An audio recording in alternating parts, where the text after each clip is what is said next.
All right, so it's 7:34 p.m. on April 15th, 2021, and I'd like to call the meeting to order.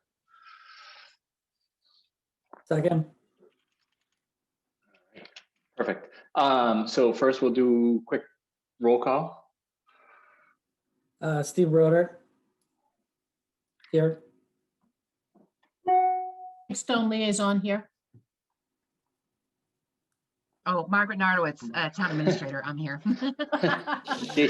Jason Collier, Board Chair, here. And I'm Beth Greenblatt. I'm a consultant in the energy field. Excellent. All right, so I think we'll probably, Beth, in the interest of time, and probably the most important topic why we were getting together this meeting is really to discuss our energy issue at our town barn, and really understand what you need if you haven't already gotten it from us, and what some of the ideas that you have based on your, we understand, vast experience with these types of projects is, so that we can put some things in motion to hopefully either try to leverage some grant money and the Green Communities grant in the fall. We passed on the spring round for the grant because we just didn't have enough time to be able to get the things in. We had a couple other small things, but we voted that we would defer even those smaller projects until the fall when we put everything in together, so as not to have to wait until the following spring to deal with the energy and the potential solar project at the town barn. So first of all, thank you for inviting me to speak to you folks tonight. Margaret did provide to me a copy of the request for proposals or request for information that you folks have put out to support the efforts that you're considering at the new highway barn. And it raised a bunch of questions for me. So I welcome every opportunity to compete for your business, and am happy to do so. But I wanted to really have a conversation first about helping you meet your goals and the best way to achieve success in doing that. And then happy to provide a proposal that meets those goals. And so one of the issues going on is the infrastructure that the solar arrays are interconnected to, both the distribution and the transmission system in your neck of the woods is pretty highly saturated, which creates some issues with respect to National Grid. And one of the things that we're finding, it's great to be aggressive and first and achieving high levels of success with renewables as we are in Massachusetts. The bad part is our electrical infrastructure is attempting to catch up with that. So that's problematic. And I'm hoping that, the new climate law that went into effect, Chapter 8, will address some of those major infrastructure upgrades that are going to get us to carbon neutrality by 2050. Because even the milestones that are set forth in this climate law, the electrical infrastructure is not going to be able to handle truly electrifying our state. So with that being said, I always look for the best approach to success. And one way to do that is to not incrementalize. So if you guys were just looking to do a highway barn, the highway barn solar PV array, and own it. So you were just looking to do a regular EPC, engineering, procurement, construction contract, design build. That's an easier type of procurement to do because there are lots of good solar players who are willing to take your money and build something. But if you're looking to do a third-party ownership model where they're going to own it, they're going to finance it, and you're going to buy all the output, well, that's a model that's undertaken every single day. Companies that can provide you with the most aggressive and competitive pricing are looking for scale. So looking at one small building, and it's relatively small in the scheme of things, potentially, and particularly if you're looking at carports, which are super expensive, right? Rooftops a little less expensive, carports expensive because the price is steel.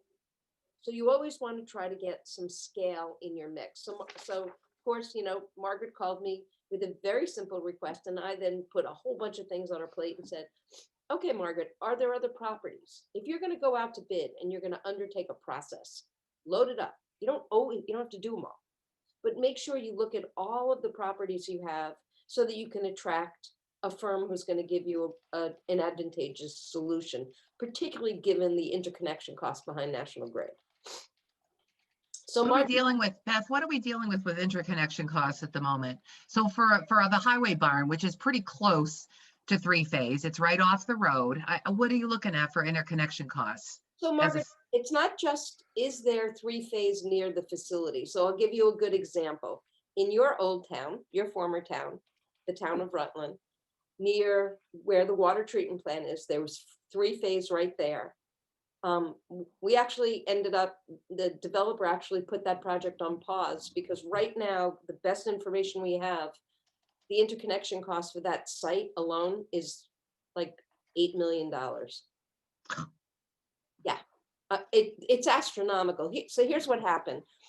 There was probably about 200 megawatts of capacity in central Western Mass behind National Grid, looking to interconnect very large scale projects. And National Grid kind of put their hands up and said, okay, not only do we need to do comprehensive distribution studies, we need to do transmission studies. And so there has been an ongoing study process. It's probably been ongoing various ones, but they were called the cluster study because they clustered them into different groups. So we had 2 5-megawatt projects in Rutland. They were clustered into a group that had about, I want to say about initially 80 megawatts of capacity. Then people dropped out. We were down to like 60 megawatts. But the long and short of it is we were looking at a new substation that had to be built. And that was $102 million. When there was more attrition because of that, that new substation turned into some major system upgrades, no substation at 87 million. Projects can't be built with that. So what's happening now, and maybe it will happen in the same time frame as you're trying to do your project, but the Department of Public Utilities actually opened their own investigation on the genesis of these costs and who should pay for them. So under current DPU regulation and tariffs, it's cost causality. So if a solar project is causing cost to interconnect, the project pays for the cost. So you can imagine if there's cost to the project, you're going to pay for it one way or another because it's going to be built into your price. So the DPU, the Department of Public Utilities, is right now looking at, okay, if it's big substation upgrades, should all ratepayers pay for it? One thing is clear, shareholders pay for nothing. It's all ratepayer. So should all ratepayers pay for it or just the ones that are causing it, right? And they're looking at all the different increments of cost and how that gets addressed. So if it's stuff that's related to not only a broader group, maybe those costs get shared. If it's related to the entire distribution area of the utility, so you put in a new substation, there's benefits that ripple to the rate base in general. So those are the kinds of things DPU is looking at. Whether they're going to address some of those things in your time frame is unclear because it's a full adjudicatory process with significant stakeholder involvement. But they opened it about 6 months ago. So I'm hoping we, maybe within the year we'll see something. So as I suggested to Margaret, if we can look at, and there may be some sites you just drop off because they're just never going to make sense. But and the reason I say this is I recently put out an RFP for a community in southeastern Mass. There was about 8 carports and a landfill, a capped landfill. And we got, a handful of comprehensive proposals. I put out another RFP. There were 4, 5 carports, but we put out a multitude of sites all on one campus. And we got a handful of proposals for those as well. Now, both of those, one was behind National Grid, and the other was behind Eversource. The reason I also mentioned National Grid is I'm not sure how familiar you folks are with the solar incentive program, the SMART program. But the SMART program is basically what helps make these projects economically viable. We're all paying for it on our rates. But the SMART program is the incentive program that compensates owners of assets basically for the environmental attributes or the renewable energy credits from these projects because under that smart compensation, the renewable energy credits automatically become the property of the utility. And then the energy piece is where they're negotiating with off-takers and or the utility. That makes sense. The SMART program is implemented in a declining block model. So there's a certain amount of capacity per block. And as you go from block to block, the incentives drop by 4% per block. Unless it's behind the meter, and then it drops by 2% per block, which we can certainly talk about. So obviously, first in, you get better incentives. So behind National, so the first program was 8 blocks. And then National Grid got filled up very quickly. So we went into SMART 2.0, that's what I like to call it, the second version of SMART.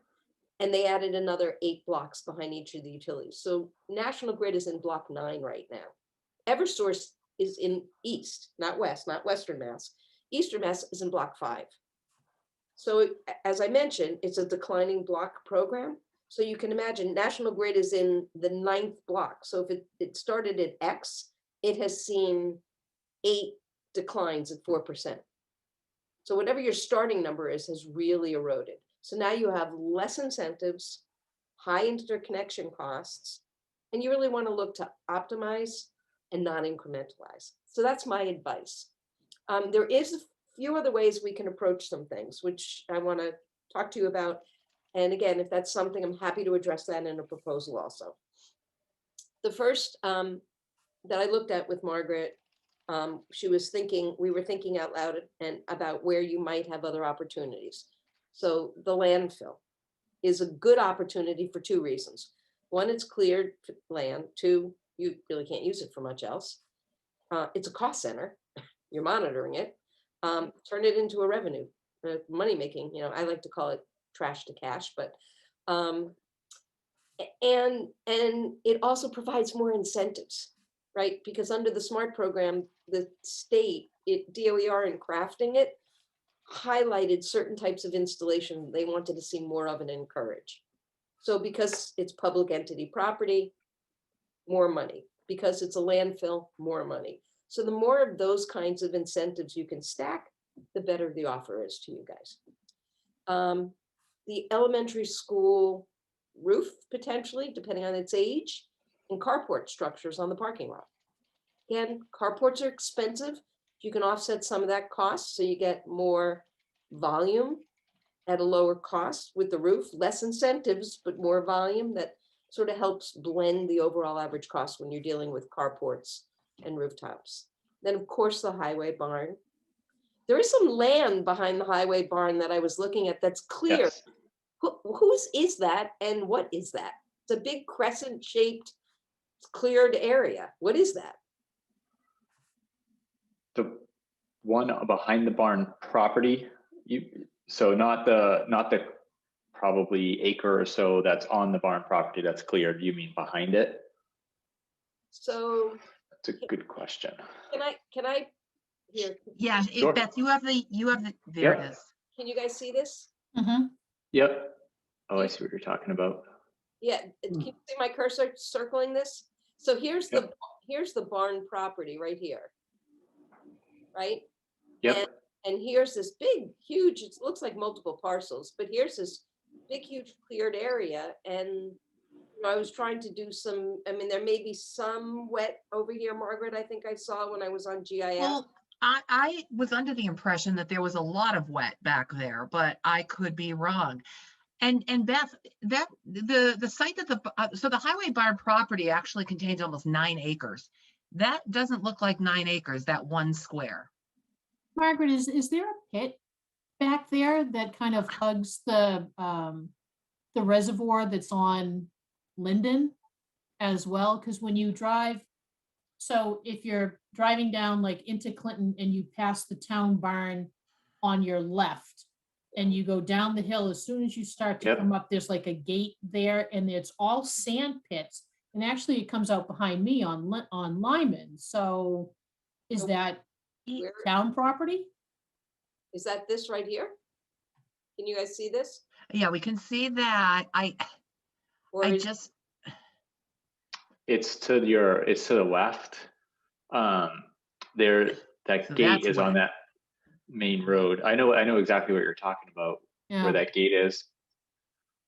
Because that's where the cruisers used to sit all the time Sit. too, to get all the people from yep. Clinton going to the highway, going to work.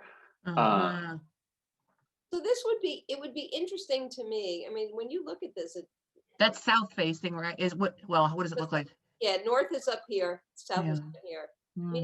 And again, where the highway barn is, if you were gonna put anything back here, all these trees would have to come down. Is that going to be an issue with conservation? Well, it might be, and not only, Anything might be. well, not only will they wanna take down the trees here in the south, but Mm. probably some on the east The and east. the west. Yeah, if you have a ground mount here. I mean, you can see, I don't know what time this graphic was taken. I don't think it tells us, but it's, about the, This isn't that old. I mean, the highway barn is at night No. is but 2018. if you look at this, you can already see the shading. Shadows, yeah. Yeah. So all of, trees probably is cleared pretty far back, depending on how high they are. They may be able to take down some of these and trim a bunch of these, but again, that's cost, right? Mhm. So, Yep. I thought there was also a hill back there. You know who would There- know all this is Dave, but I am not bothering Dave. Dave because he's the No. highway. It's gonna snow. Yeah. He's got to get his sleep. So Yep. the one area that, I mean, there's a couple of areas on the roof, and this looks to me like a standing seam roof, right? Mhm. Mhm. Yeah, It is. You could It is. certainly you could do solar on the roof. If that was something, they would obviously need to do a structural analysis. You could do solar on the roof, and that would be one site. Maybe you could do, again, the best location for carports would be back here, which is probably not where you'd want it. There's probably a lot of shading. You can see some of it. Sun's probably coming from over here from the east right now by the shadow that we're looking at, right? Mhm. So my guess is when the sun gets here, depending on, this was September, the sun is still, not quite as high as normal, but even if you did a carport here, you might be able to. It's not a huge space. It's going to have some shading. They've got to stay away from the building. It's probably not going to be overly economic. And so I just want to make that clear that really your best solution here is probably a rooftop. Okay. Which is not and going through the building, which will absolutely reduce interconnection costs. Okay.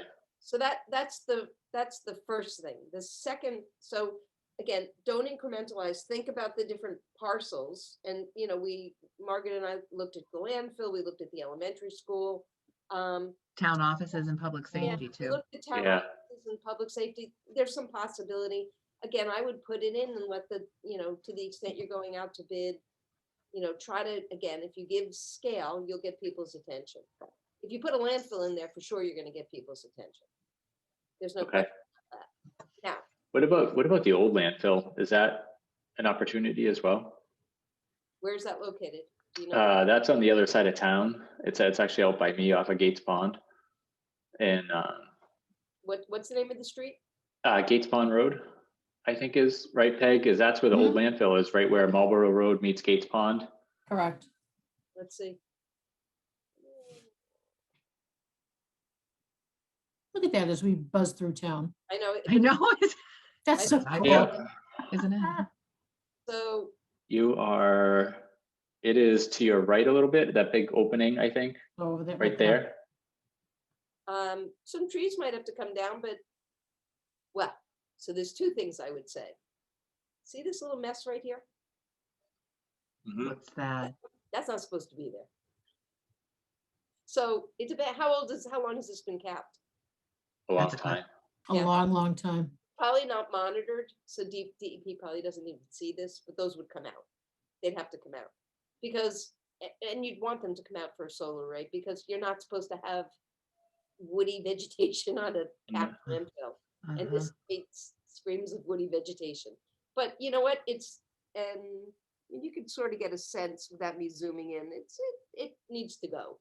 But this could be a good area. I would put this area in also. To the extent, and I can certainly look and see. My guess is there's not. What road is this? That's the extension of Gates Pond Road. Yeah, there's probably not three-phase close, but it's worth pursuing this. So this is the old landfill, Yes. old landfill. And then the new one is is also capped though, right? So are you talking the transfer station on Jones Road? Yes, Yeah. Okay, yeah. So you can look at this. So to go back, Beth, I reached out to one of my friends in town, and so the land behind the town barn, she thinks is part of the flood plan, that it used to be a pit. She believes it's owned by the state. Oh, okay. the So Gates Pond one? No, the first one behind the town barn. Because that's where the sand pit is. There's also the Oh. Lester something dam. It's near the what do you call it? The aqueduct. aqueduct. Yeah, The aqueduct. Aqueduct. yeah. Yeah. Beth, this is a good one, huh? Maybe? this is also potentially a good one. Again, this is north, so you've got, again, they would use the cap. They wouldn't probably get very close to this, so there probably would be limited tree clearing, maybe some trimming, but probably not. Everything gets ballasted. They would stay out of the way. I don't know if there's any activity. I don't know what this cute little thing is here, this little Is that box. compost? Yeah, Mulch and compost. Christmas people can- trees. Yeah, people can dump there Yep. So the or question, take the mulch, right, the question will always, relocate it. right, can you relocate it down here? Yeah. Again, you Yeah, can it's just a in dump. other Yep. areas. Yeah. that would be- Right. Mhm. So Yeah. I would say, if I was putting in a proposal, I would, if I was supporting you with this, I would say, let's put this property in also. And then we'll just quickly bring up the elementary school. Margaret, remind me of the address? 34 South Street. South Street? Yep. Yes. Let's find it. Oops. Zooming in.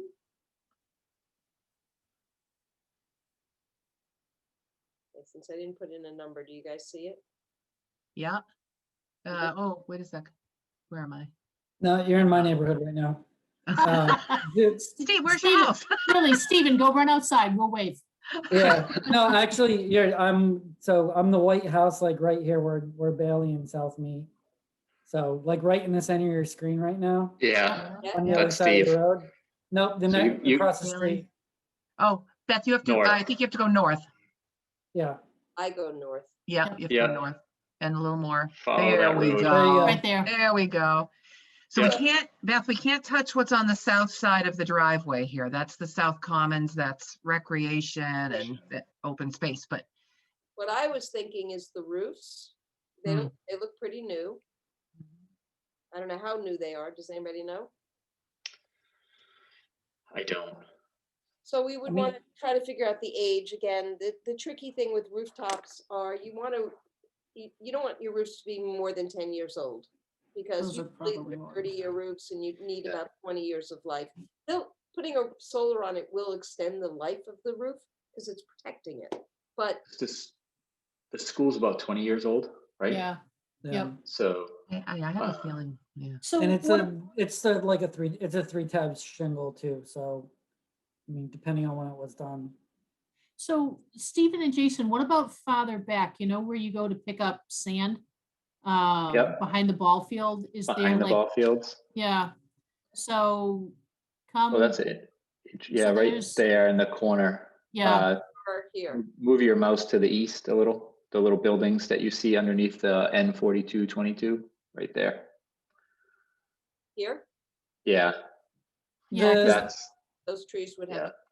yeah, all right. yeah, But- right close to the residential. Right, but Okay. what I'm thinking is I would put this, again, it's important to figure out how old these roofs are, but we could certainly, you guys can put this out and also do a carport here. This is a decent. That would be size. a great spot for a carport. Teachers would love it. Yeah. Oh, yeah, you're not kidding, huh? So the teachers will love it, you guys will love it. Here's what you might lose, but you can replace, sort of.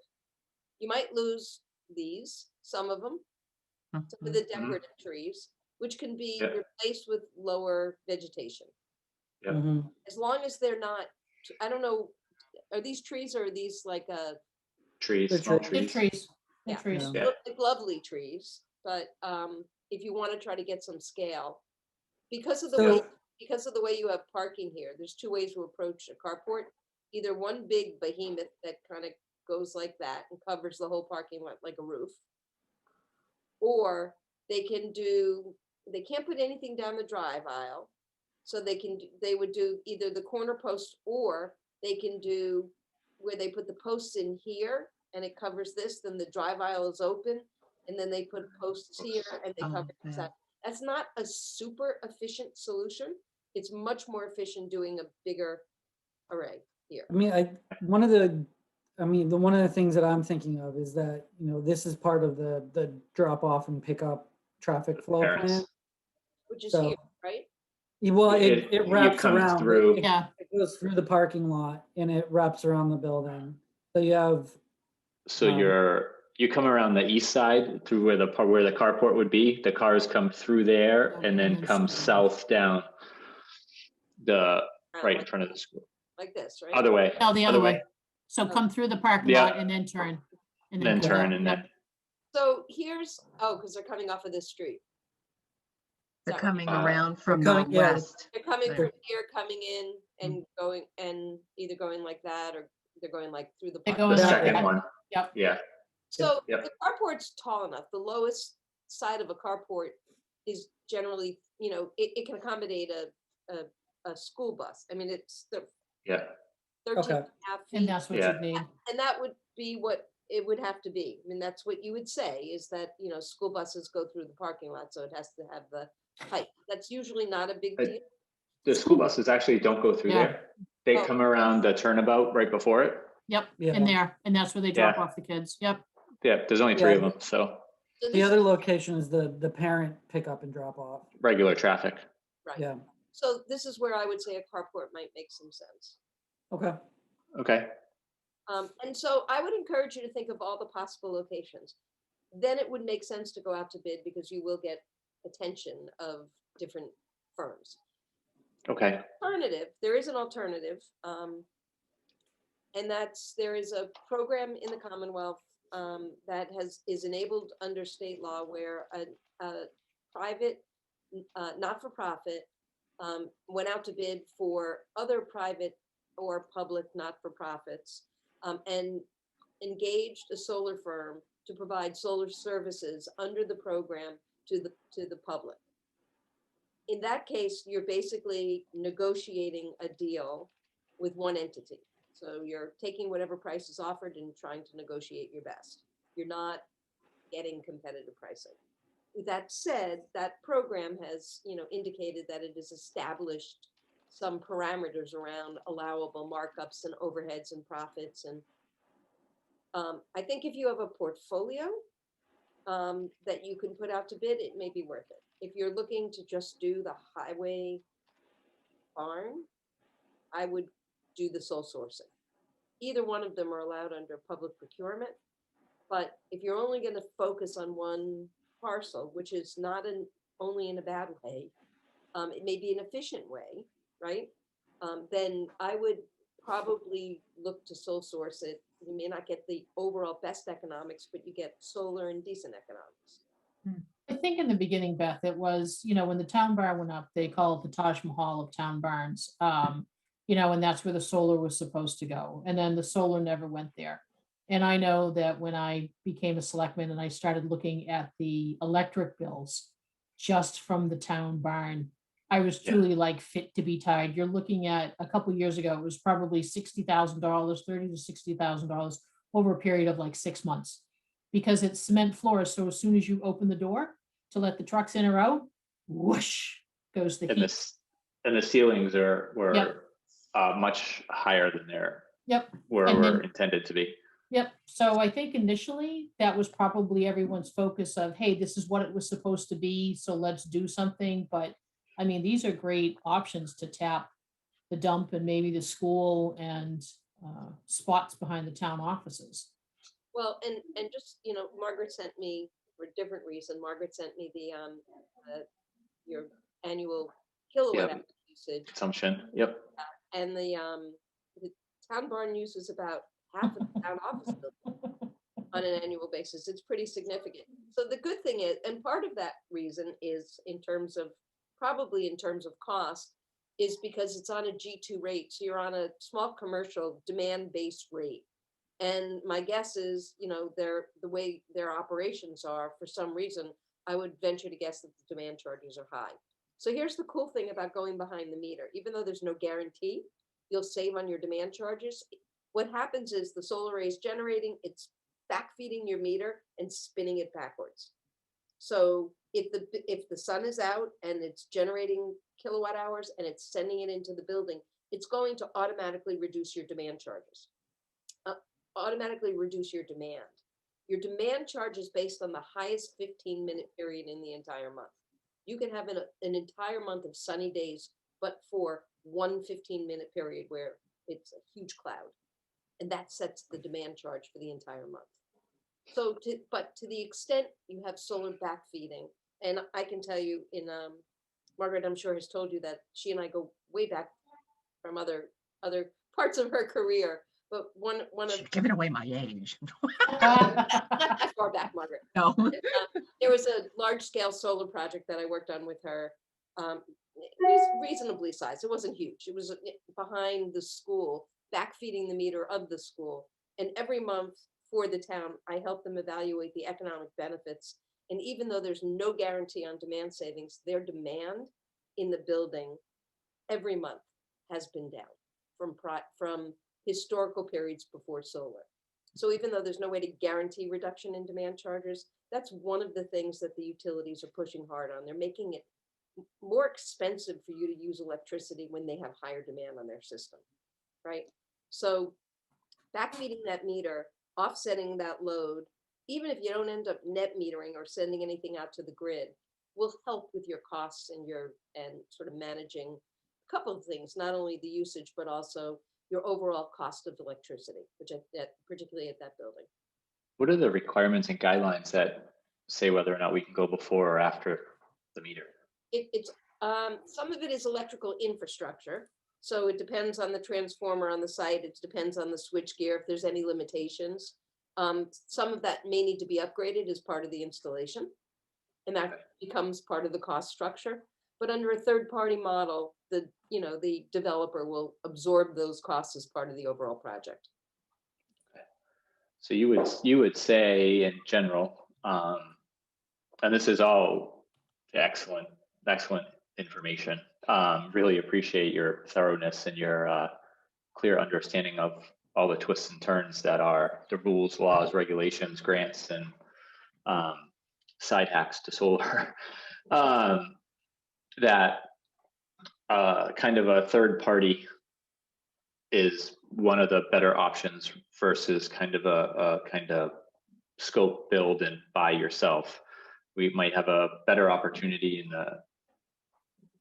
to go with the third party, and that if we do that, in order to get the best rate so that we can optimize our power consumption throughout the entire town, is open it up to multiple locations to make it more palatable for somebody to be able to come in and do what they need to do in multiple areas, so they can essentially generate more power, which then allows them to earn a bit more money too.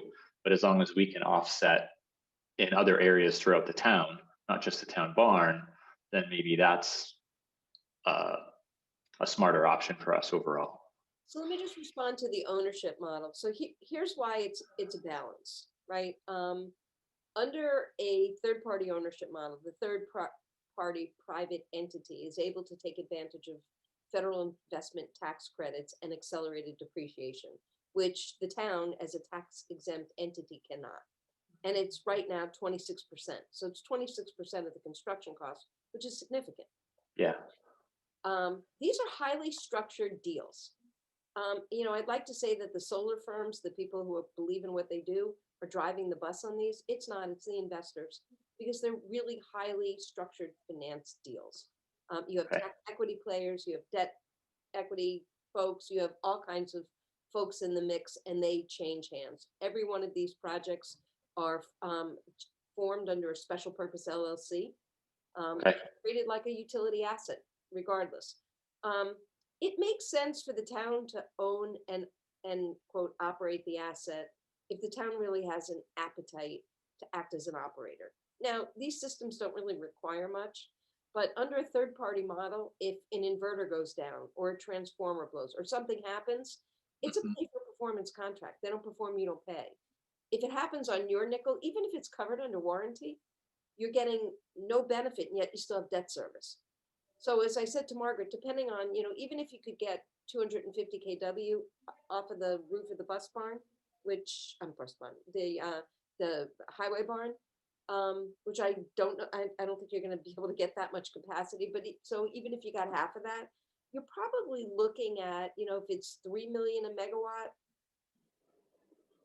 could you do it for 500,000 to 700,000, and then depending on what do you want to raise that money? Is a question. Do you want to raise the capital, or do you want to do that for other purposes that you need cash for? But not only that, then we also have to look at the monitoring, the replacement. We'd also need the funding to be able to take care of it over time. Correct. And Yeah. insurance. We're too small. That stuff. Right. Right. There are things that add up. Plus, like I would say to a municipality that operates different types of quote utility assets. So this would not be unusual for that municipality, but most municipalities that I work with don't want to own these assets, because I know municipalities where things broke and they didn't even know it broke.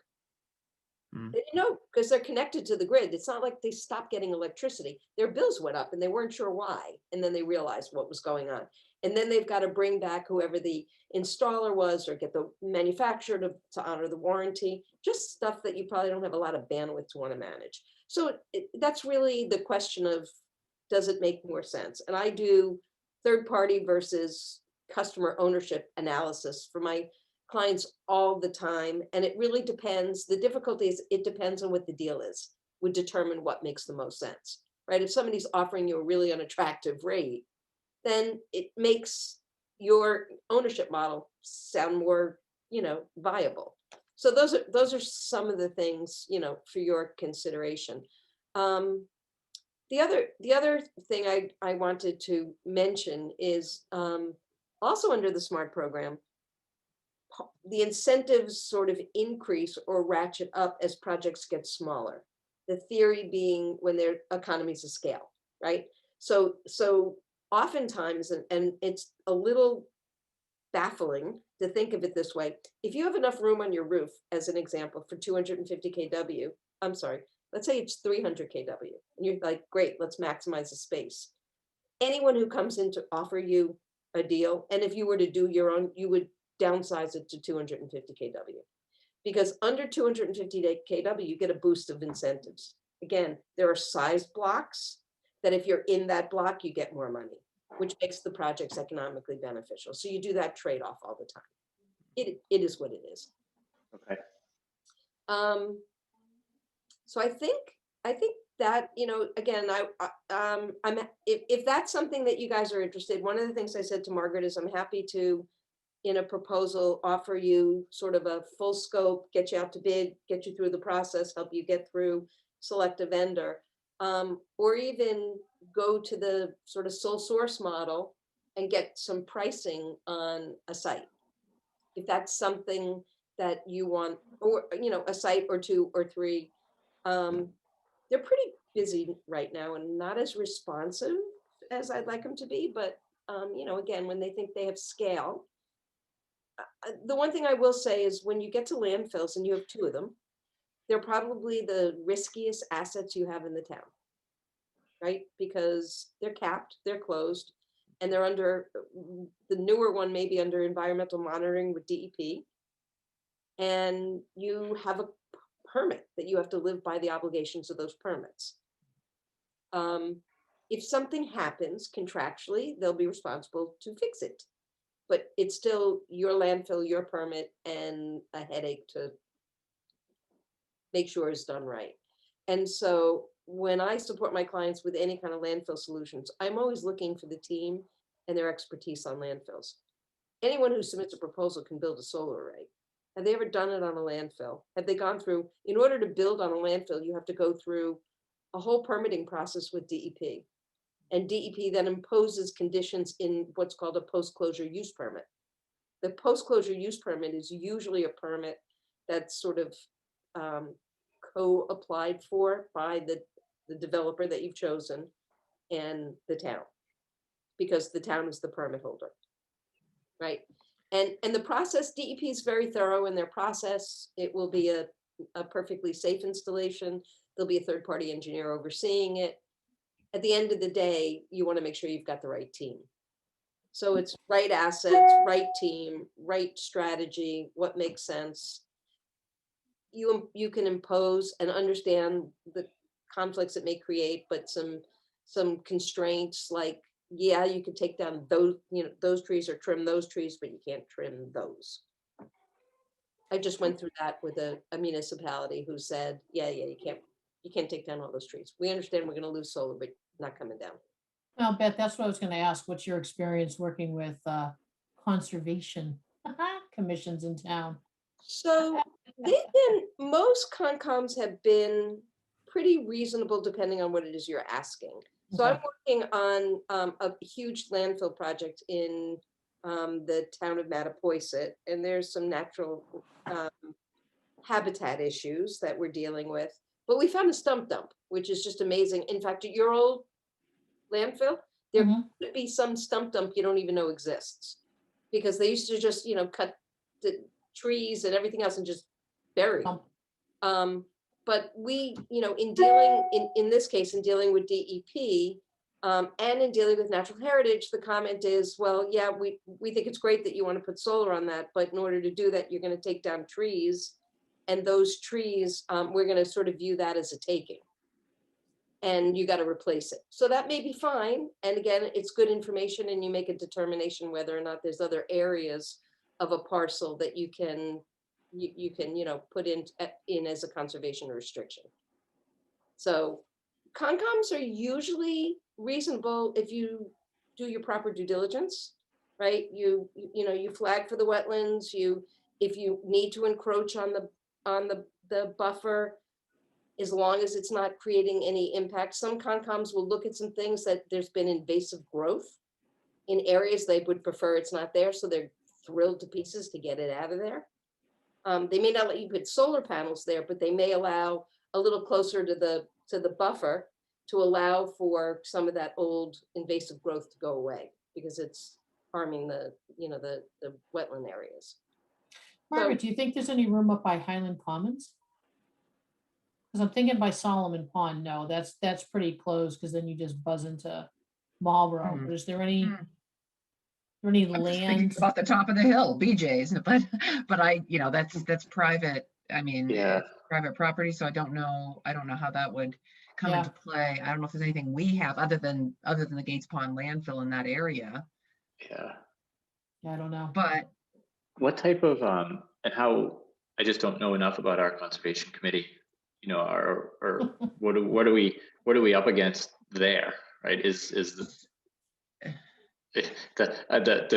the chuckles kind of answer the question, I think, a little bit. But what I would say, what I would say is we would have to do our due diligence. If we're looking at all of these locations, I think it would serve us well, the Energy Committee well, to go to the Conservation Commission first and say, here's what we're looking at, issuing an RFP for all of these pieces of land. What do we need to consider in the RFP?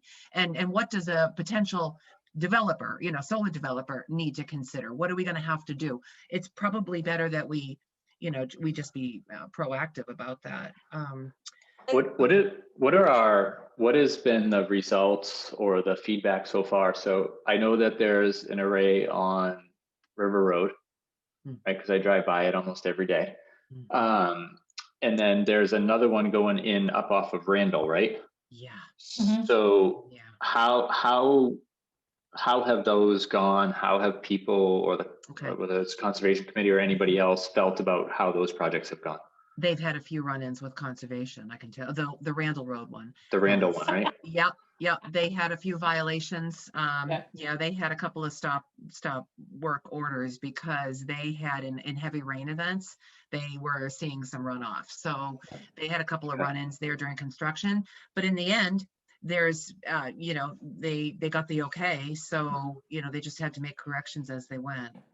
I mean, part of me thinks that, if we're able to do multi-site or put up, go and have some scale and make it more palatable to somebody to come in as a bigger developer to put in multiple areas, that if I'm a conservation committee, I got to be happy about the fact that the costs for the town are going down, right? So even if we have to kick something back from all the offset that we get to further other conservation efforts in the town, even if it's 1/4 or 1% or something like that, it's something, right? So at least they're getting something to be able to give something.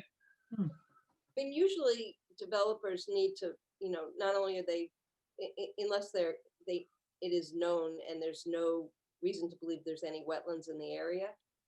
Oftentimes they'll just play it safe and they'll file with Concom to see if there's any issues.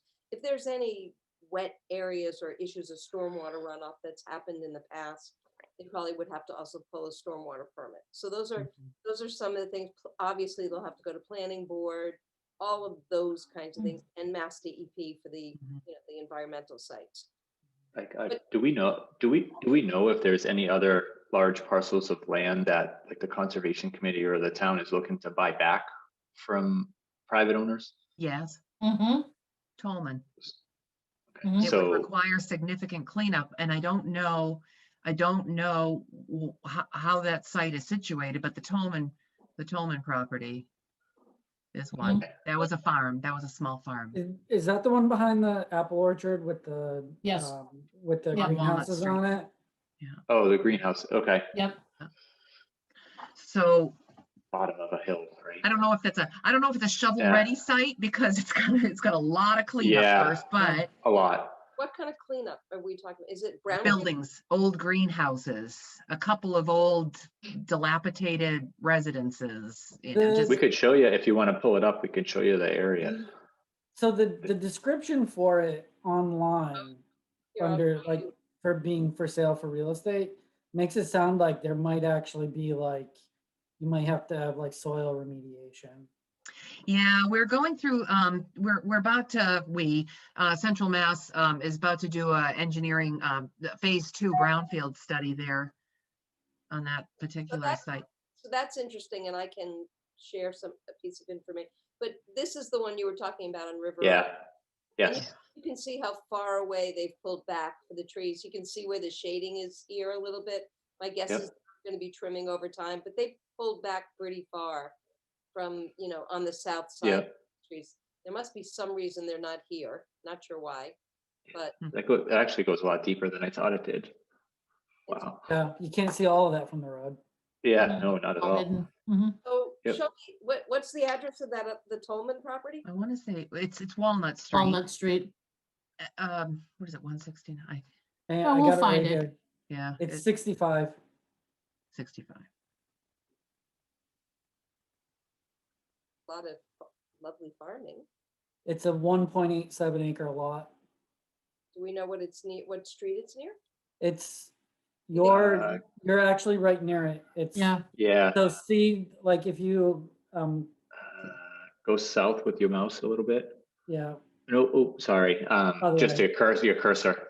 If you go down right there, right about there, I think, right? Is that? nope, down a Is little it- more. Is it Down a down? little more. Those are houses there? there. Yep. There it is. Yep. So is this part of it? No, that's pasture. I think that's privately owned. Oh yeah, you can see the old. See, look at that. So again, all these trees, I don't know if that's problematic, and it depends on where the property line is. But I mean, this could potentially be. God, that even looks worse from. Isn't it Yeah, it awful? does. Isn't it awful? I thought it was Oh. bad driving by it, looking down from the top. Eek. Yeah. All those buildings in the back Yeah. are what were buildings. One of the things, if there are like large open areas, that also adds money to the mix is pollinator fields. Can't do it on a landfill, but you could do a pollinator mix on a ground mount somewhere, if that was something that was of interest to the town. As I said earlier, I'm working on a dual agricultural, if there's old farmland or there's farmland, you could do solar and agriculture today, together. There's all kinds of technologies. Again, scale helps you make projects work. Small, you're really going to be focused on maybe doing the sole source program. If just, I'm being honest, I wouldn't Yep. wouldn't want you to go out to bid and then be disappointed you get no proposals. Because Margaret, is it possible, like the Rainvilles, they live up off of Linden and they have a crap ton of open land.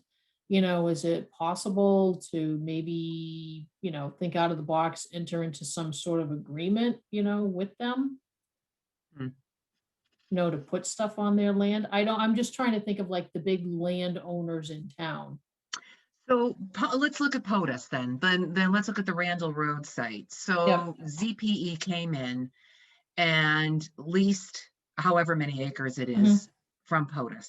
So POTUS benefits, Mr. and Mrs. POTUS, well, supposedly benefited from that. And the town supposedly only benefits from the solar pilot. Beth, this is the one that we attempted to negotiate. If you can't tell. So we wouldn't be able to get all the benefits of that, Peg. Okay. We would get more benefit if it was on our own property. Okay. so here's something that I'm working on with another municipality. A private owner, I'm telling you, you got to be creative in this world, right? Say? Yeah. A private owner who's not using their land could technically gift their land to the town. Town meeting would have to accept it, and you can put into that gift a reverter clause. So after a certain amount of time, 30 years, it reverts back to the landowner. What happens with the array? Then you put an array, you put an array that has a term that's consistent with your reverter term, right? So you engage a third party. Yeah. So a private entity, they could sell their land to someone, or they could gift it to the town and not actually lose it. They're not using it. They would obviously need to get a piece of the economic puzzle, right? Right. Oh, geez. So- I got 2 acres then if you guys want it. It's funny, I was thinking the same thing. I sit on 4.5 and a lot of it's all like grown over trees. Well, I'm right Yeah. next to Cadigan, so I don't, and we're wetlands and everything. It would be a nightmare. Yeah. It'd be an absolute nightmare. But I think those are the kinds of things that if you have landowners, this is where it makes sense. If you have a landowner who potentially is going to sell their land off and build more, that for housing, and your preference would be for that not to happen. If in fact that's the town globally, not just town leadership, town globally would prefer not to have more housing.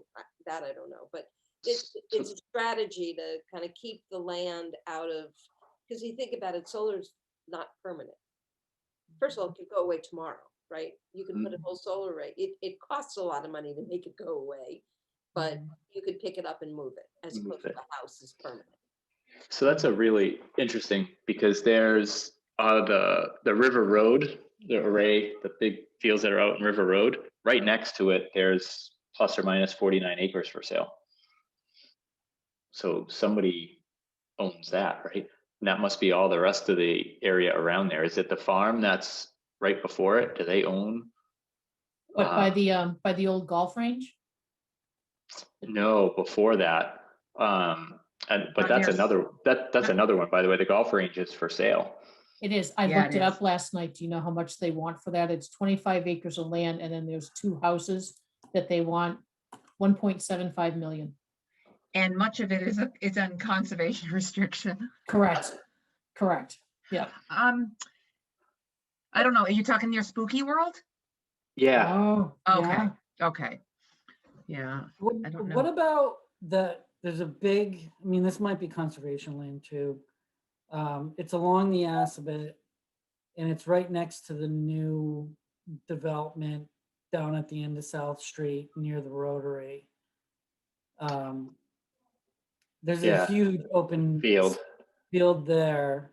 Oh, behind Right. River Bridge. Yeah, Yeah, and growing room. Is Yep. that conservation land? I'm gonna guess yes. Probably. So Mike, again, if anything's in like chapter 91A or article 91A, what is it? No, article 97? Well, I don't know, I forget. If it's protected conservation, it. Oh, APR or chapter 61, sorry, chapter 61A 61, yeah, 61. or 61B. Right, or BR. 61B. It's problematic with the solar programs because they're restricted. I'm only suggesting to think about if there is, if there is some parcel of land that you know that there's a landowner that is, if someone's interested in leasing their land, every solar developer's already knocked on their door. Mm. No question about it. That's partly why there was 200 megawatts of capacity in Central Mass trying to, I mean, that's a huge amount of capacity trying Yeah. to interconnect, and National Grid is dealing with that. But I think between, right now I'm counting 5 potential sites. Yeah, So the landfills are good ones, I think. right. So I'm happy to, in a proposal that I put together for you guys, I'm happy to also suggest that if you want to, see if you can bring in the sole source developer who's Select Energy to give you a price on doing the highway barn, you could certainly do that. If you told them there were 5 other parcels, and I don't know that they've ever done a landfill, but if you told them there was 4 other parcels, they'd give you a better price for sure, if they knew they were going to get it all. But, once you add landfills in the mix, you get some pretty significant interest from folks because the revenue tied to the landfills is more significant. Okay. So all right, so the Meta Grant, we were awarded the Meta Grant to examine the potential for solar at the highway barn. But with it also included development of an RFP. So would you all like me to talk with Kelly to see how far we can kind of, Yeah. I don't want to shift it, kind of morph this to make it so that it's a broader RFP? Okay. Yeah, and DOER's been, I had another client who had got a Meta Grant and had a portfolio of buildings that they were looking at, and they wanted to add a new building, wasn't even on the docket, a public safety building that wasn't even, it was maybe in the oven, but they didn't even know. So it was on the long-term planning horizon, and they let them put it in. And so that's Okay, the one that we're that's good. focusing on right now. Yeah. So you can certainly, you definitely need to get their permission and get it in writing, Margaret. Yeah. Okay. And then If it helps too, Margaret, I don't mind reaching out to Kelly Okay. to All right, just if you'd like explain to to do her. that. Yeah, I'll do it. We reached out, we worked with Beth, and some of the initial recommendation is that we might want to open it up a little bit. Can we add a couple other sites to it, knowing that it would all be covered underneath the same RFP? Right. Then Yeah, okay. I can't imagine she would be against that. So I'll take that. Okay, that's great. So I should probably tell you now that I just got appointed to the Mass Green Communities Advisory Council, I think, as a small town rep. So see if that gives us any bonus points. No, only kidding. All right. It's not going to give us any bonus points. Should we talk to conservation? Should we try and get on one of their next meetings just to say, we're thinking about this? Do you have any issues with, because where the dump is, or the transfer station is now, you've got like woods on one side, it bumps up against Northbrook Village, so the old age community. And then on this side, there's the river that runs by it. BMS, I can't think of anything. Town offices, I can't think of Well, anything. BMS, there's the little pond right behind where the carport would go. Oh, that's right. Yeah. Yeah. Kids love It's that. okay. pond. It's a great With a pond. carport, you've got posts. That's the other It's not side. like, Yeah, That's the other side though, right? The pond Right where, it's where they right. do the fishing derby? there's a No, swing, no. There's a little teeny tiny. like a Oh. swale It's a right behind the volleyball parking. court. Yep. There's a volleyball court there or a badminton court Yeah. there, and then the pond is like right there. It would be right behind. Oh, they consider that a pond, huh? Yeah. Yeah, a It's like vernal pond, overrun. I guess. Yeah, it is. Oh, the vernal pond. It was, the Yeah. kids just came home talking about that. Yep. Yeah, that's a problem. So Margaret, It says they teach him about it. is this the same group that's trying to understand the other project, the one that The you? AMP. Yeah, so I sent out, Beth, after you and I talked, I sent an email to everybody, just kind of trying to explain what this Fourth Amendment would mean. So I'm not sure if I explained it correctly, but essentially, essentially the way I look at it is it creates a risk, creates more risk and potential cost for the town, because you're lifting the cap on the 250,000 kilowatt hours per year, and moving to 95% of everything at 12 point whatever cents a kilowatt hour, right? Escalated at 2% per year. Mhm. So basically what they did is, Margaret sent me the stuff, just take a quick peek. And so in one of the amendments, they said you were gonna get X percent, it was like 12.6% of Mhm. this one asset. The second amendment, they changed the price from under the base project, you were getting 25% discount off of the utility rate, meaning you got to keep 25% of it. They kept 75%. So if the utility net metering rate was 10 cents, right, you kept Yeah. 0.5, they got 7.5. But there was a floor rate. So at 10 cents, they were always going to charge you 8 cents, even though they should only get 7.5, because the floor rate, they would never go below. Then they came back and they must have said, oh, that's probably too complicated for you guys. So let's just make it simple. It's 12 cents a kilowatt hour, escalating at 2% per year. It's much easier to do the math. Okay. And you know what? As net metering goes up, you're probably fine. But as net metering comes down, because it moves with the energy market based on the rate of that meter, which is small commercial. And it's been high lately, but again, electricity costs are actually coming down. So the town could be upside down. But so then in the third amendment, they said, okay, so we told you were going to get 12.68% of this one asset. Well, we want to change that. Now we're going to add two assets in there. So you're going to get some percentage of two. And we're fixing it it's this 250,000 kilowatt hours. We're just going to chop it up between two. I'm not sure if I got the amendments all right, but generally. So that's where you are now, is there's multiple assets. Your cap is 250 kW off of the two assets. And you're at 12 cents a kilowatt hour in the first year, escalating at 2% per year, compounded. So it grows 2% Mhm. prior year.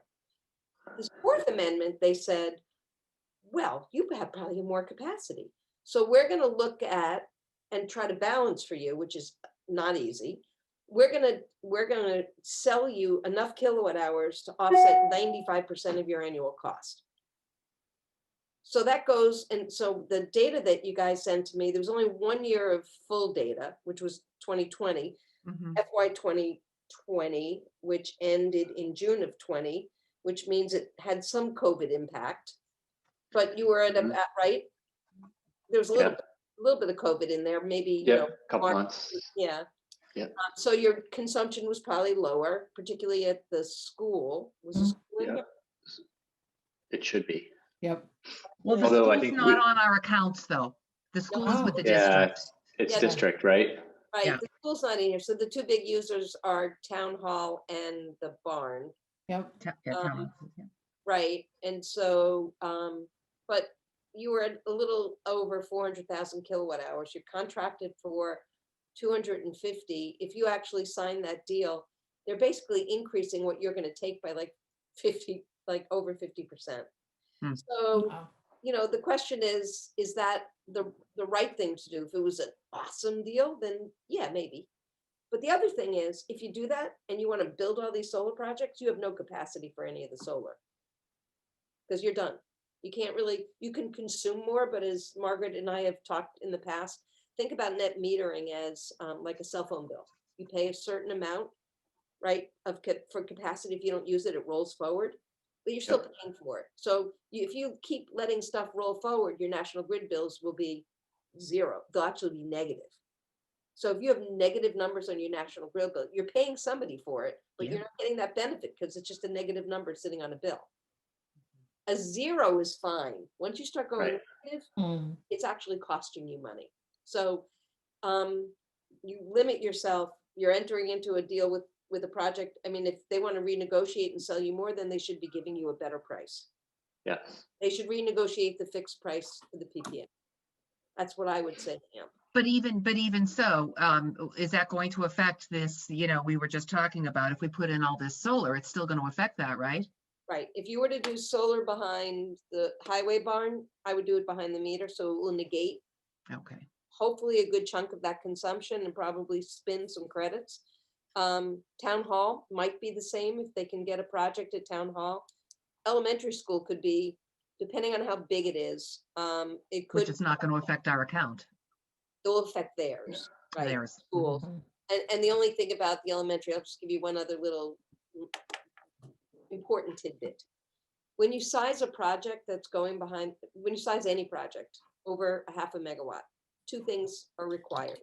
One by the utility and one by SMART. Any project over a 0.5 megawatt AC must be paired with battery storage. Now, battery storage is cool and beneficial and can be used to reduce demand charges, but it's also still expensive. And the smallest battery project that really works is 250 kW. So you really need to have a larger scale project to accommodate a 250 kW battery, because there's a lot of really small, those cute little Tesla wall packs, but you need that 100, would need tons of them, and it would be cost prohibitive. So so that's one thing. And also the bigger issue for me, to me, it's a huge issue, but when you go over 500 kW behind a building, and the only place I can imagine that could be would be at the elementary school, the utility will require on their side of the meter a device called a recloser. And a recloser is a switch. And so what happens is if National Grid is working on its circuit or its substation or anything, their big concern is having generation coming in the opposite direction. Because they have humans working on their lines and they don't want to, right? And so the first thing they do when they're doing any kind of maintenance work on there, they don't necessarily take a building offline because they're sending kilowatt hours out. They can control that flow, is they take solar down, and solar's the last to come back up. Well, if they've got a switch on their side of the meter instead of yours, they'll take your whole building down for as long as they need to. So it's a risk, and we're trying to work through this with the utilities to get them on the other side of the meter. It is not an easy challenge. National Grid has claimed to be willing to work through some things, but I haven't yet seen it. So those are some of the things that I would look at. So at the elementary school, the reason for that diatribe is at the elementary school, I might suggest you going around the building. And if you go through it, we just need to understand what those risks are. So around the meter, directly to the utility, like sort of like, what you would do with the landfill, you're plugging it into the grid as opposed to plugging into the building. Yeah. Might be able to use the transformer. There's some things you may be able to use to keep costs down, but it's just a project risk. And then one last thing just to remember, I promise then I'll shut up. This is just as important. If on any of these buildings, the highway barn in particular, if you have tax exempt debt on it, you need to be very careful if you're leasing out part of the parcel for private use, because it could put your tax exempt debt at risk. Okay. And so at the highway barn, so what you do is there are two different de minimis tests. One is a revenue or an income test. The other one is a use test. And if you meet the de minimis test for either one, you're good to go. And so the revenue one is a tough one because energy markets aren't static. The use one is pretty straightforward. So if you were to do a rooftop at the highway barn, and it doesn't matter if you own it, it's only if a third party owns it because you're leasing your roof to them. We would look at the coverage on the roof. And so if the parcel itself, if there were other improvements to the parcel, so the parking area and all of those things are covered under the bond, we would look at the coverage on the roof, the square footage of that in comparison to the square footage of what's covered under the bond. Okay. Did we ever determine if the roof can hold solar at the town barn? According to the architect, it Yes. can. Okay. Yeah, and Beth, I think I provided you all of that Yeah, information. and they would need to do anyone who you hired to do this, if It's a they were, reassessment. they would Yeah. do a structural analysis and provide you a stamped opinion by a PE in Massachusetts.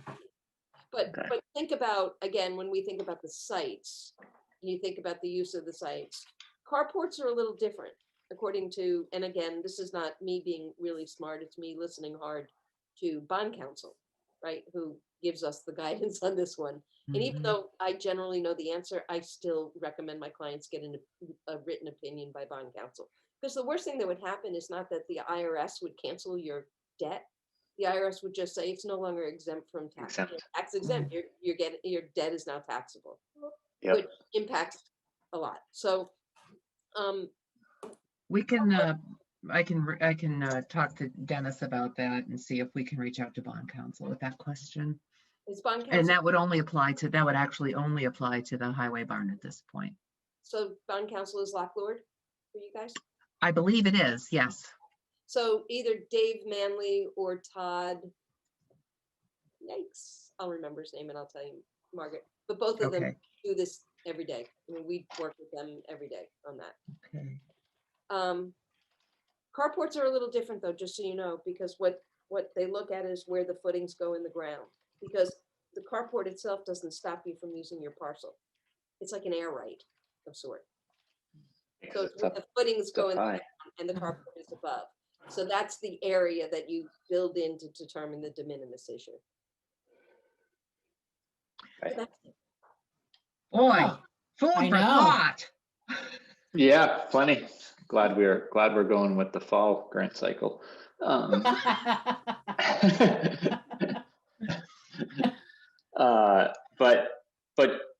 But really just an excellent education overall, Mhm. Beth. I really appreciate it. Especially all the other angles we have to look at, because I could see where that tax exempting could jump out and bite people, right? I might worry less about the conservation committee. I might worry more about the finance committee being all over us if we did something that caused, Yeah. all of a sudden our tax exempt status to be lost on a particular investment instrument or debt instrument. And the school doesn't have bond, does the school, so the school's a little different. Does the school still have bonds on it? No, actually, the debt is on the new high school. Actually, we don't have debt service on the elementary school, at least not at this point. They are going to be doing a thorough buildings assessment. So, but to Peg's point about Concom, though, I do think it's a really good idea to just proactively say to Concom, what are the things we need to think about? You know, And can you recommend other parcels we haven't thought about? Yeah. Yep. I mean, I can take that one. I can reach out to, I don't know when their next meeting is. They meet on yes, Wednesdays. that's right. You're First, the liaison. How I should know these convenient. things. I think it's the first or the third Monday of the month. So, well, hey, let me look at my town government. And Oh, I They could just tell you, I had a think I have meeting it. last week. They might still be a few weeks out before another one. conservation, April 21st. Oh, wow. So next week. Oh, Okay. Oh, yeah. Do you want me to see if we can get on that one, or do you want to wait a couple weeks out? Well, I'm sorry. I know you're not asking me, but Beth, Energy Committee, what do you think? Do you want Beth to go ahead and start the proposal, doing what has been discussed tonight? And I know, Jason, you're reaching out to Kelly. I'm sure she's going to be supportive of that, but. Yeah, I think that she'll be supportive of it. I mean, do I need to put it to a vote for us to continue forward? I think a consensus is fine. Okay. You'd already. Yeah, I mean, we kind of already got the consensus before, Yeah. so Yeah. I would say then it's the consensus is yes. Let's go.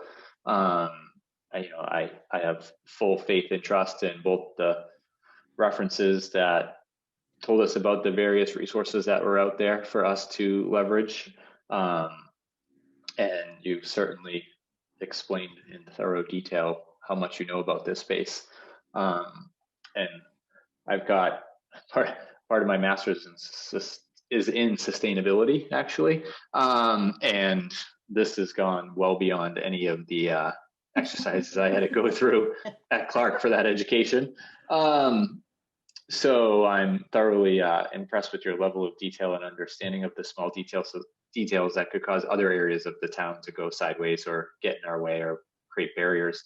And as Steve knows, I'm all about doing the homework so that we can get everybody to yes with the least amount of friction.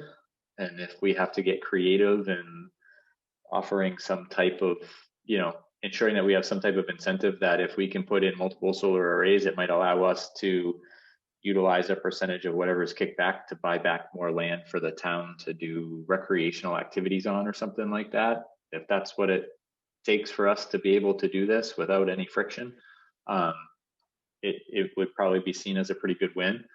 The only other thing that I think that I want to be able to understand and be able to report back to the rest of the residents in the town is really the benefit that they might see out of us doing this type of project. Because we definitely over the past year, as I think probably any town has since everybody started being at home nearly 24/7, on our kind of social networking sites, we were getting a lot of kickback about National Grid bills and a lot, whenever people get their invoices, all of a sudden, when people got their bills because the sites start blowing up and people start, bashing the PPA, and I thought this was supposed to be better. And Beth, we have municipal energy aggregation too. We have a supply contract with Constellation, so I don't know if you're going to want to see that at some point too. Are you, is your default service greener than the utility? Is I it? don't know. Oh. good I question. don't know. So I got mine in the mail from the city of Boston, and so they have 3 products, and they put you in automatically. You're automatically assigned into the sort of their base product is a 10% greener than the utilities renewable portfolio standard product, and about the same price. If you want to be less, you opt down. If you want to be 100% green, you opt up, and it's like 2.5 cents more. I mean, it's sufficient more. Yeah, we were everybody was opted into Constellation, and then you had to opt out. Right. Right. And it got to a point, I think, over this summer where Grid was cheaper, I think, than the Constellation, and that I know is, I think, one of the reasons why, because people actually, instead of just complaining, they started asking others what they were paying and if they were on the same program. And some folks compared some bills and like, well, wait a minute, what good is this doing to us? You put us into this plan, and now we're paying more than what it would have been with Grid, because they didn't pull up the historical bills to realize that, well, for 10 months prior to that, you actually paid a little less. So I'm sure that because 70%, this is where the ice cream headache comes in. 70% of the generation here in New England is fueled by natural gas. And because we're at the dippy end of the pipe, our natural gas capacity costs and our natural gas costs are higher in the winter than other parts of the country, particularly in the mid-Atlantic states. And so when our natural gas costs go up, our electricity costs go up. So electricity is actually more expensive during the winter period than it is in the summer period, which doesn't almost make sense, because you would think that because demand is higher, but because natural gas and natural gas capacity is so cheap in the summer, because we have so much natural gas, it's really the capacity, upstream capacity charges that are doing it. So if you were to look at National Grid and you were to look every 6 months for a residential customer, the basic service charge changes every 6 months. If you were to look at every 6 months, you'd see winter higher, summer lower.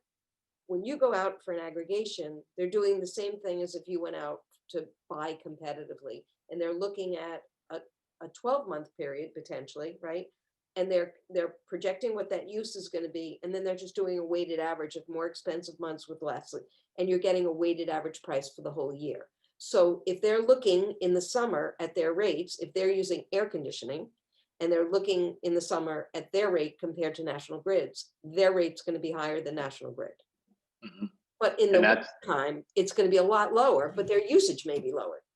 And that's when the screaming really happened, because I think we had a really hot June last year, and people had to kick on their ACs early. And I remember, I think that was one of the things that kind of got me thinking about joining up actually initially. And I'm like, oh man, like people just don't understand how it all works, right? And if you can look at your historical bill and understand that different months peak at different times and you use different energy, and then, oh, by the way, everybody, you're home 24/7, right? And all your kids, leaving the lights on all around the house and running everything, etc.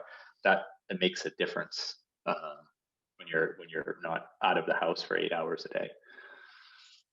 So anyway, I think, Margaret, are the town accounts on in the aggregation as well? The municipal? accounts? They are, yes. I can get you, I think, I can get you the information on the municipal energy aggregation, so we can look at that too. Yeah, I just want to see what the rate is and stuff, because Okay. you know, again, if I'm helping you in this project, I would Yep. want to put that You want to look at it. in, so. Yeah, and I think that you have our pretty much unanimous agreement here, right, Steve and Peg and Margaret, to move forward. Well, I can maybe. tell you, based on past experience, Beth, you can close your ears, but Beth will be the town's biggest advocate. She Yeah. will absolutely have the town's back through the entire process. Okay. So I will tell you, again, not to oversell, but I will give you ice cream headaches from time to time, because I honestly want you guys, I mean, my goal is always to educate you guys so that you make the best business decisions, because even if it's a wrong one in the future, if it was based on the best information available, you won't have buyer's remorse. And I feel Yes. very strongly about that. So let's bring in all the information we can so that you make the best business decisions, and you address all of the issues as you would anything else. You can do your proper due diligence. So a Perfect. procurement process is painful because it's detailed, a lot of information, but it's good Yes. information. And I want it to be that you're feeling like you got great proposals and you can make the right business decision. Mhm. Even if it's not the best offer, you may still have a different decision, right? Yeah. Happens all the time. Yes. Yes, it's not, well, I think we're kind of locked into, are we locked in as a municipality to low-cost provider? Not under the procurement mechanism that I use. Okay, So there are a couple of public procurement mechanisms, and I'll put that all in the RFP, but I tend to, so there's nothing that's perfect for this. There's nothing that, after all these years, there's nothing that's really been designed. But if you're doing a third-party ownership model, what you really do is leasing public property.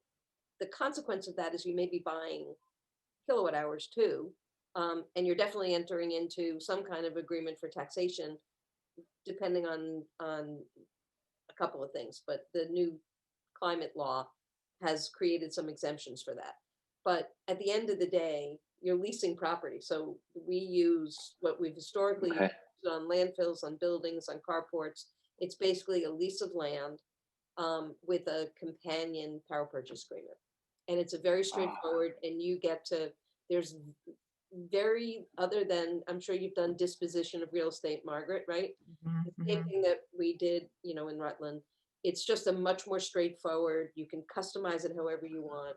And it's really a straight lease of land. That the power purchase piece is actually done as an exemption under 30B. So exemption from public procurement, not even, oh, so that's helpful, because I'm coming from the corporate space and running RFPs and all that good stuff in the corporate space. Oftentimes the lowest price is not the right one to go with, and low bid, and you want to look for somebody that can create a partnership and actually look out for your best interests. So what I'm hearing is that we can still potentially leverage that in the responses, so that we can have some comfort of delivery and quality of product, not just the cheapest. Well, I will tell you that my objective always when I run my clients through procurements is I have you do the technical review first. You don't even know what the pricing is. Well, I'm putting it all together in a digestible form. You get to go through the quals and figure out who makes you feel the most comfortable. Then I give you the financial information. You overlay that in your evaluation, and then you Perfect. sit back and you rationalize and say, wow, we thought these guys were the best, but their proposals, what are we missing here, right? So I Mhm. think you'll see a little bit of that. And going back and forth, you know, sometimes the money, because if you go to the back page and you look at the money first, you forget about everything else. Yeah. And Yep. that's, as you said, doesn't always give you the best solution. Perfect. Okay, well, This has All been right. awesome. Thank you. Yes, very welcome, everybody. thank you. Enjoy the snow. I'm glad it's not Honey, the patio furniture out. I'm ready. Hey, look, I mean, I got a note at like 5 o'clock tonight that school was canceled. So Did you really already? seriously? it's not for the snow. It's because of No. COVID. Oh, I Oh, heard that at Tohoto, there were 65 kids sent home yesterday for tracing. Yeah. And it was like 22 the first day. But what they realize now after further review is all the, I think Zengi put it as cross contamination because of siblings. oh, They yeah. And with vacation next week, they said, you know what? And they also don't have enough coverage with substitutes and teachers. They just canceled Said shut school. it down. They canceled school and we'll make it up. We'll make up a day at the end of the year. Oh, wow. That's Yeah. Boy, oh boy. Yeah. All right. Anything else? Perfect. Beth? No. So No. with that, do I have a motion to adjourn? Second. All right. All in favor, right? Do I need that? I don't need that to adjourn, right? You're adjourned. You're adjourned. So we are adjourned at 9 p.m. on tax day on the 15th.